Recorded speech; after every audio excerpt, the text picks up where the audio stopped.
So these images right here, the ones in the bottom, these are Israelite camp.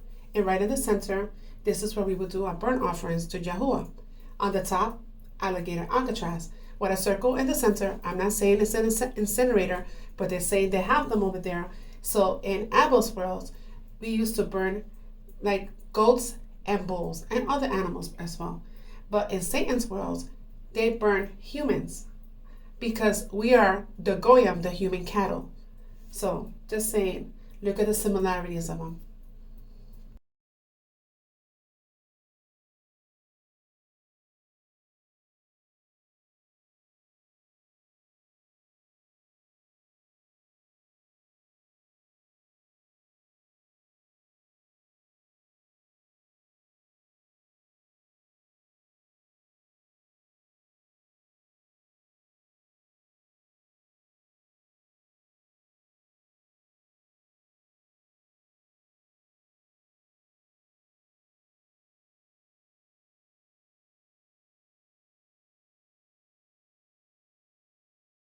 Alligator Alcatraz has flooded, and it is not available as of now. It's being reported that it is uninhabitable. The water has compromised the structure, and they said it was going to be able to survive a hurricane, but it can't even survive a rainstorm on a Wednesday. Like, could you imagine being behind here and it starts flooding? Probably seeing an alligator or python just crawling through. And what are the guards going to do? Just leave? And there's probably no type of drainage in there at all. Because it only took them 8 days to put this thing up. But what do you guys think about this?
Protesters clashed with the Proud Boys at Trump's new concentration camp in Florida.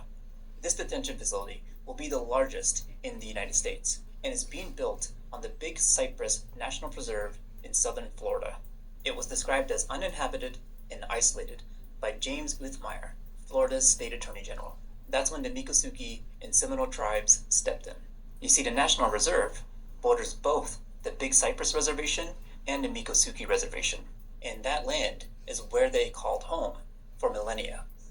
The Seminole and Miccosukee tribes have guaranteed rights to hunt, fish, gather medicine, and host ceremonies on those sites.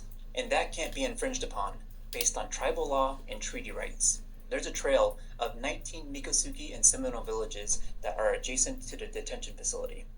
Some of them are within 100 feet or more from the entrance, and that's why the clash is happening. And to these tribes, the Everglades are sacred. The Everglades protected the Seminole from forced removal, and now they see it as their absolute responsibility to defend the sacred. This is an example of how different liberation movements and their interests converge. You have land back activists and immigrant rights activists coming together, uniting under one banner. This is what we need more of. Solidarity in action, power in numbers, and unity in purpose.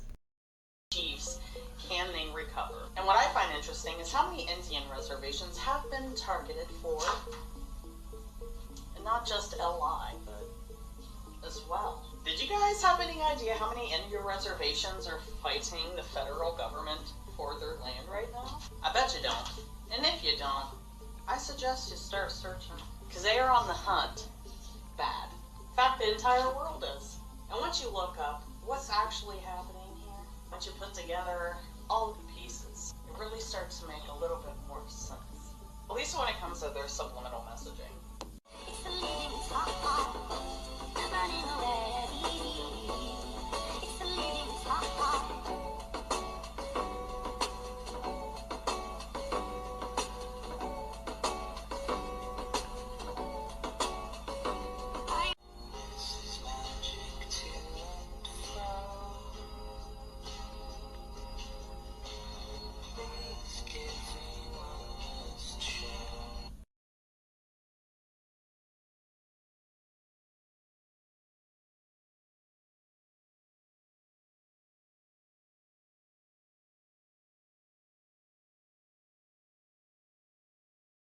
been real stressful for everybody lately. All the news is pretty much just bad news. But I got some more bad news. That's the best part.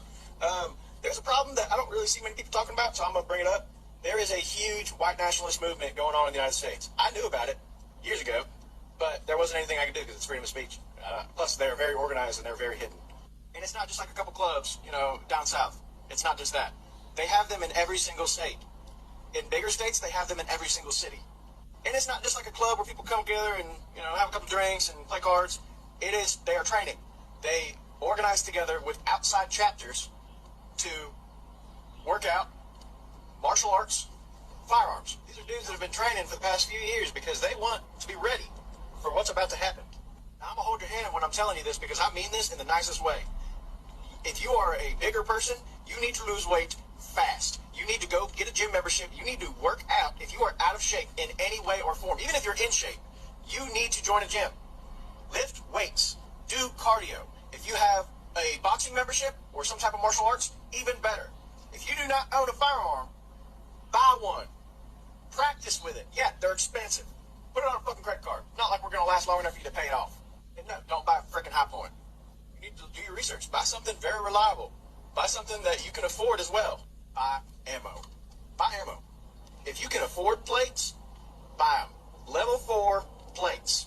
Buy tactical first aid kits. Make a bug out bag. I know there's some people that have had trouble getting in shape. This bag.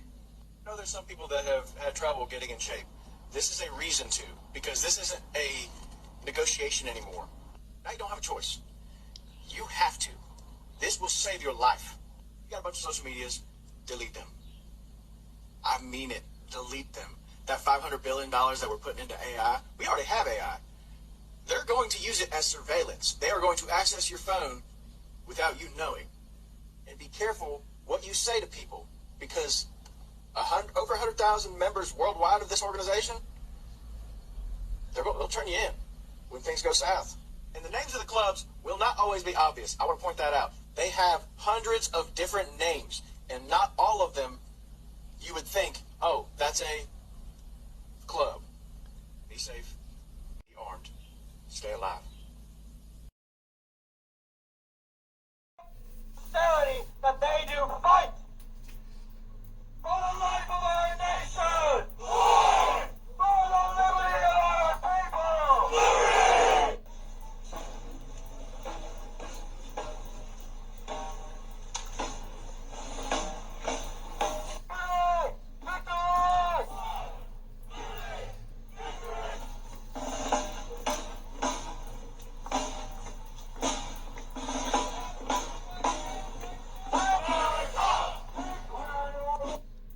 Possible. My name is Martin Alvarado. I'm a bounty hunter by trade. I've been introduced by my agency. I'm from Seattle. Tacoma called me and told me that as the waves go through, this is the first wave. The second and third is when they're going to hire us. The ICE is going to hire us bounty hunters, and they're going to be giving $1,500 to $1,000 per illegal. How are you going to stop us from coming through? Because we don't have to worry about warrants. We don't really have to follow too many of the laws. And if we're going to be deputized by ICE, we can pretty much do anything we want. They're already going over there and creating the squads as we speak now. That's why they called me. So as soon as I get back with my squad in Tacoma, we will be coming down the state. $1,000 per illegal is a pretty good price just to do things that you kind of enjoy. How and what you guys are going to do to stop that? Are you going to pay us more?